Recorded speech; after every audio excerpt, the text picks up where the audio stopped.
Welcome to the show. I'm Veronica Newfer.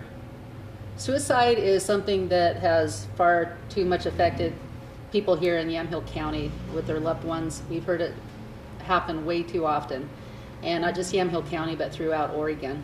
And it's, of course, a worldwide problem and crisis as well.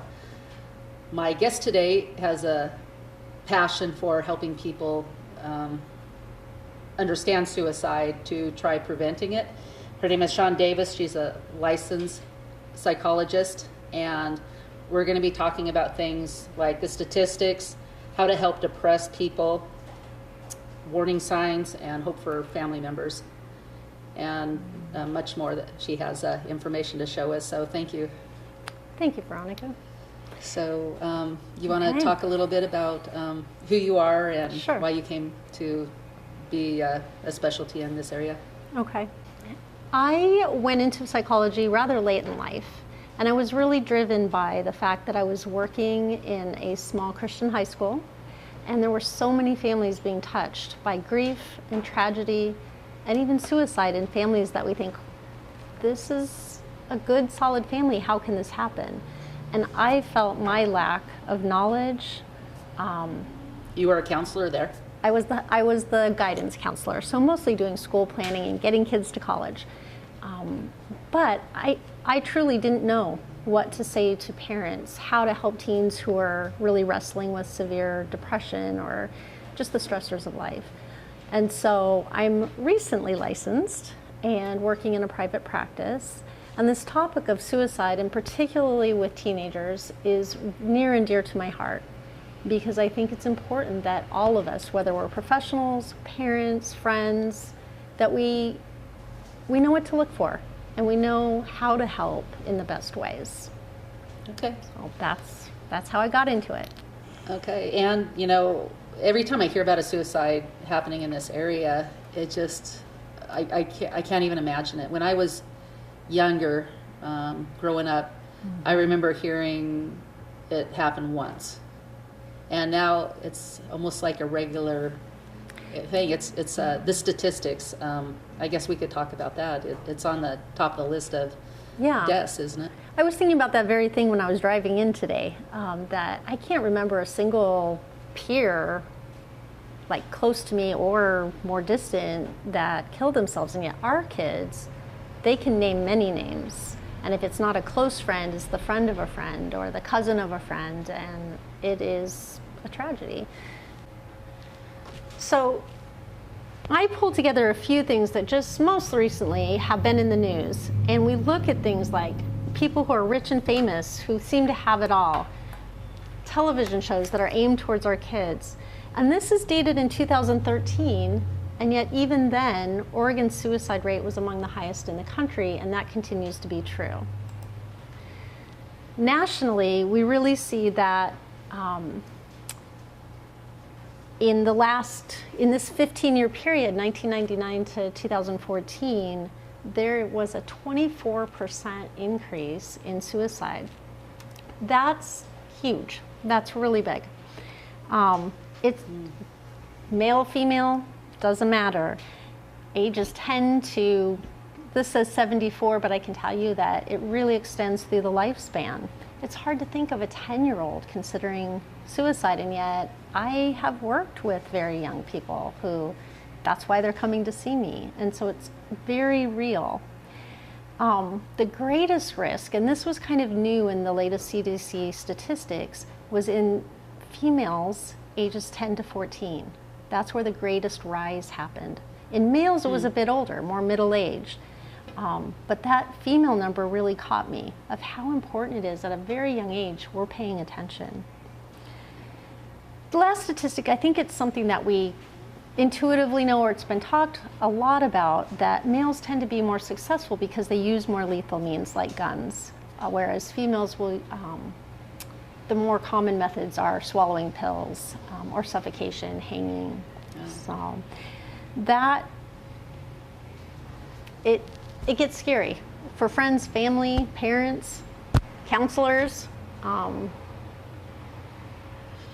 Why would a 10-year-old, what you said you've talked to young kids, what's going on in their life that makes them think of that? Is it school pressure? Sometimes some of our children live in really desperate situations, right? Home situations. Home, school, the global picture. And think about being 8, 9, 10 years old. You don't have a lot of control over your situation. If I work with a 17-year-old, I can say, you know, hang in there another year. You'll be at 18. You'll get to choose where you live and what you're going to do. The truth is, isn't that the hardest age after they get out of high school? Because it all of a sudden they're on their own. It can be, but at least, you know, trying to pull for that hope of something being different is a big part of working with a suicidal young person. I can't say that to a 10-year-old. They have no say in where they're going to live and what's going to happen to them, how they're going to get places, how they're going to access services. They don't get to choose. To get help, they are completely dependent on adults. And so I think that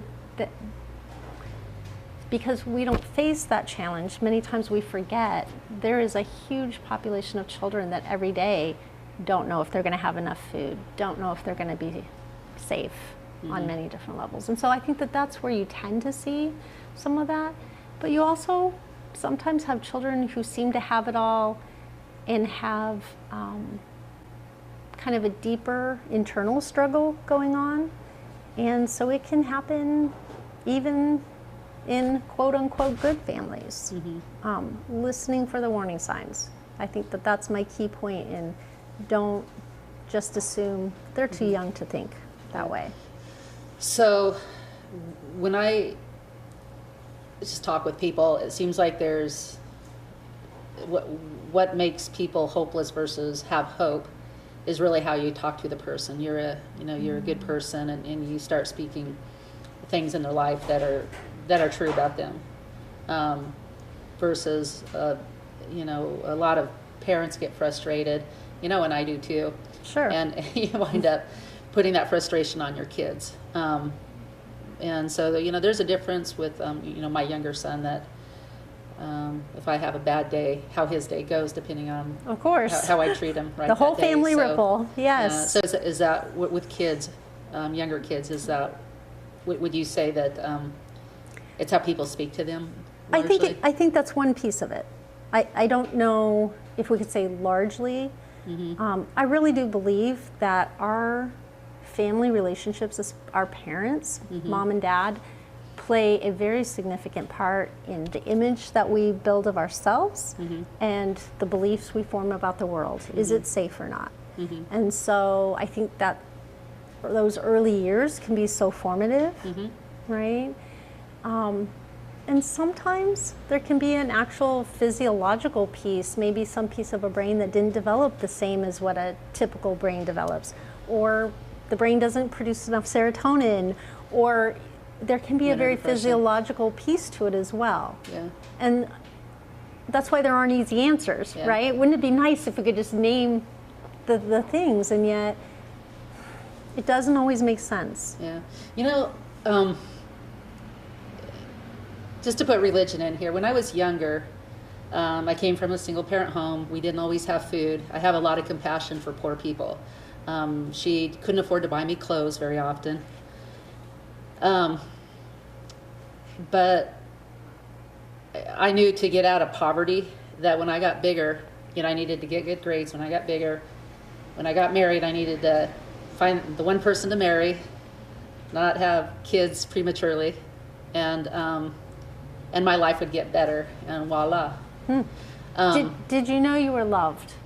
Yeah, I did know I was loved. To me, that is the key piece. I also grew up very poor. I got many of my clothes from the mission barrel at church. We had groceries dropped off on our steps sometimes because we would run out. Yeah. Never questioned if my parents loved me. They weren't perfect, but I knew that I knew that I knew. So I had this very secure thing that's internal, right? That didn't depend on the money or the groceries or any of that. It depended on that relationship, and that piece. That's an important part. So here's what I want to add, because I think you nailed it. Yeah. You're an expert on this, but being loved. Being loved. When I was younger, I also knew another thing that was big, that God loved me. Yeah. Nowadays, the kids are learning that there's probably no God. And so if they don't get things from the peers or the family support system around them, where is their hope? So, I wonder if a lot of this is what's being taught at school. I mean, just void of God and full of ideas that are completely, I think like global warming, the world's going to be destroyed if. That feels kind of scary and hopeless, It right? does, yeah. And if we don't have a secure thing to go back to, I think the only caution I have in that, because I'm a born-again Christian. My faith is sound. The only piece that I feel we have to also remember is that children in very good Christian homes also commit suicide. It is so complicated. The things that lead to that kind of despair that feels like I'm hopeless. And unfortunately for children, their frontal lobe, the part of our brain that makes good decisions and thinks rationally, is not fully developed until around the age of 25 or 26. So if I'm 15 and today in this moment I feel hopeless, I may or may not have the ability to be like, this is just a time. If I hang in there another 5 minutes, the weather will change and I'll feel great. Because that part of my brain is still developing, right? That's true regardless of our faith or our social economic status, that's another factor. And I guess that's where I look at that, how complicated, how complex, how amazingly we are created. There's so many pieces to it. What I love for kids to know, there's a God who loves you exactly the way you are. Absolutely. Absolutely, because I truly believe that. That's why I do what I do. And I know that has to happen inside them, right? That has to happen inside them to really believe it. Yeah. So as we just really quickly wrap up on some of the national statistics, I think two things that I really want to point out, because I feel they're very relevant for us. One is that the suicide rate is higher in rural counties than in urban. So we live in a rural county. One of the big differences is access to services, access to help when you need it. And so we need to be watching. We need to catch things early so it doesn't get to crisis point, because we may or may not be able to actually help once crisis is hitting. And the other thing that this is a little scary to me, a little more than half of people who died by suicide didn't actually have a known mental health diagnosis. People say, I didn't even know she was depressed. I didn't know what was going on. And so if you or I or a friend notice that just something's off, we need to ask the questions and we need to be paying attention. Whether we know they're depressed or anxious or not, it can be the happiest person sitting next to us. And we don't know what's going on behind the scene or inside of them. So I think that's an important part. Julia Stewart suffered a loss when her son tragically committed suicide after having a brain injury for many years. Today you'll hear part one of her story.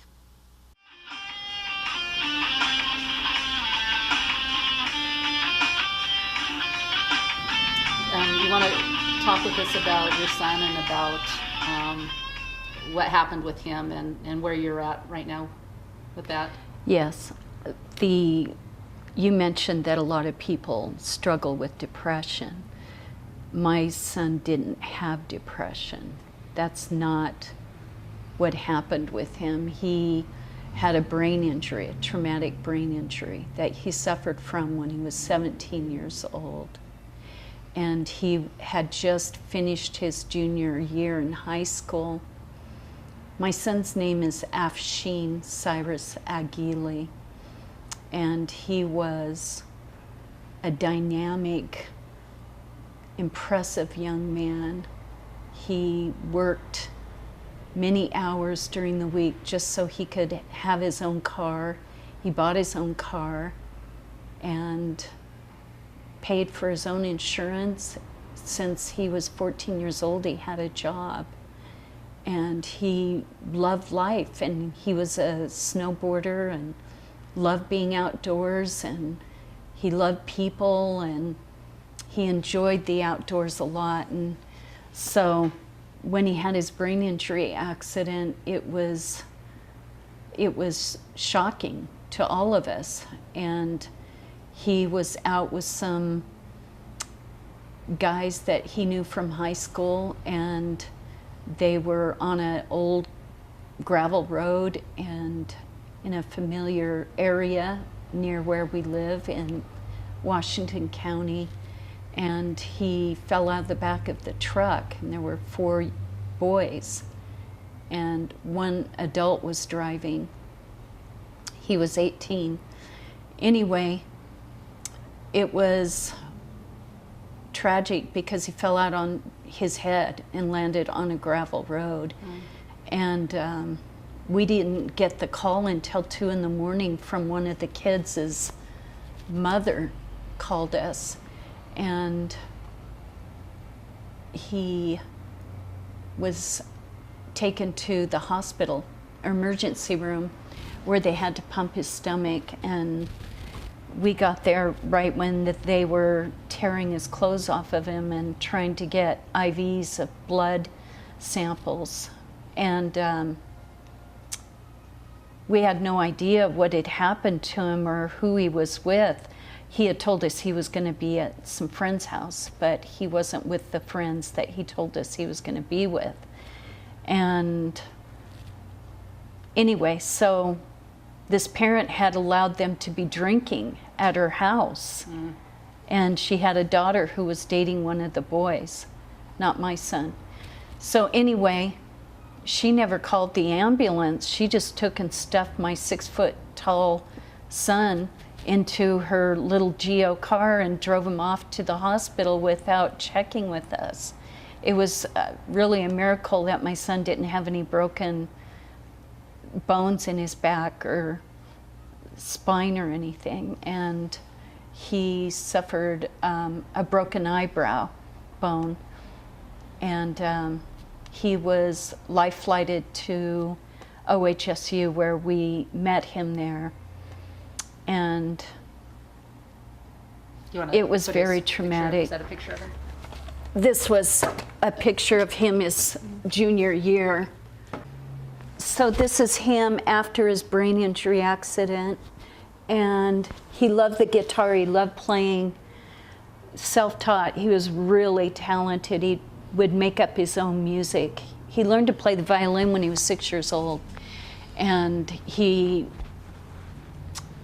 loved music a lot, and he loved people. And so I took these pictures of him for his senior year in our yard. So he was a senior after the brain injury? Yes. So did he graduate? Yes, he graduated with the highest grade point average that he had not achieved before. Really? And So, it was after his brain interesting. injury? Yes, after his brain injury. Huh.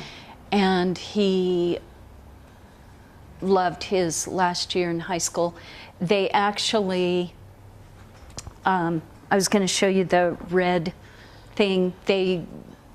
I brought his, oh, it's over there. I brought his banner. What's this called when you get chosen for class king, homecoming king? Well, I never was homecoming king, so I wouldn't know. Or queen, but anyway, he the sash or something. The sash, and anyway, in 2004, he was elected king by the whole school, and everybody loved Afsheen, and he was a bright, shining star. That's what his name means, and he lit up wherever he went. He was fun and exciting and dynamic and charismatic, and so he loved life, and he had big plans for his life, and he wanted to become a radiologist. After he had his accident, he realized he could make a greater impact in this world if he wanted to become a doctor and read MRIs. So after his accident, he actually still wanted to do something with his life. Oh, he was very motivated, yes.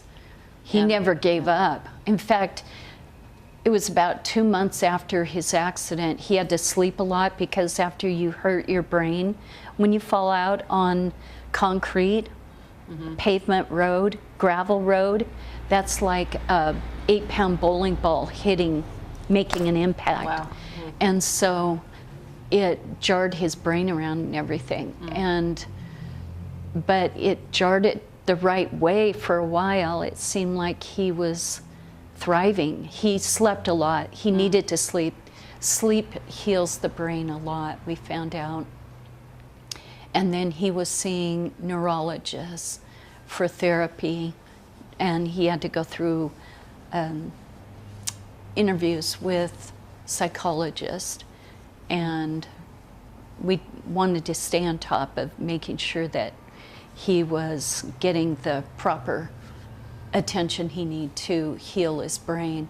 So he slept a lot the first month or two, and then he decided he didn't want to lay around anymore. He wanted to go back to work.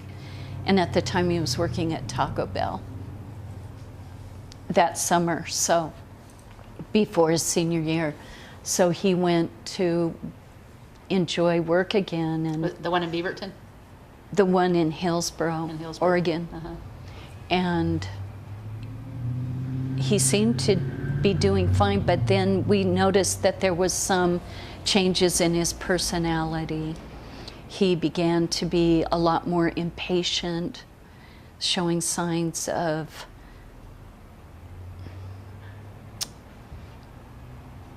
asserting himself more aggressively about things. He was forgetful.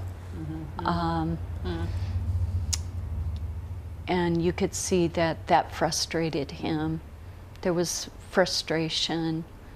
He wanted to move out and move in with this friend of his last senior year, and he ended up coming back home, but I was upset that he was abrupt and he didn't seem himself completely. Right. Yeah. So when he was, after the accident, he was laying there, everybody felt like, well, he's recovering, and then it turned out that once he started doing things, some issues that he was dealing with came up and started manifesting manifesting, and then it really, really frustrated him, and he realized he couldn't fulfill some of his dreams. Well, after a few years.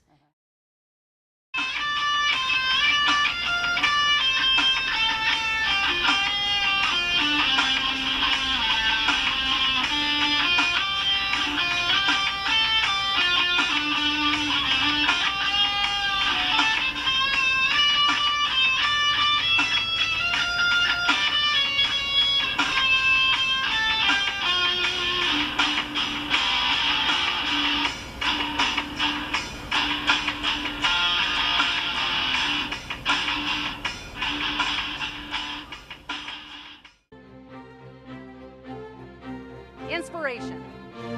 Arts and crafts. Health and wellness. Communication and information. We're here to encourage and inspire you. You have a gift? We know you do. And so do we. Whether you come in to look by or want to promote your gift, we invite you to come in, because when we're working together, we can accomplish great things.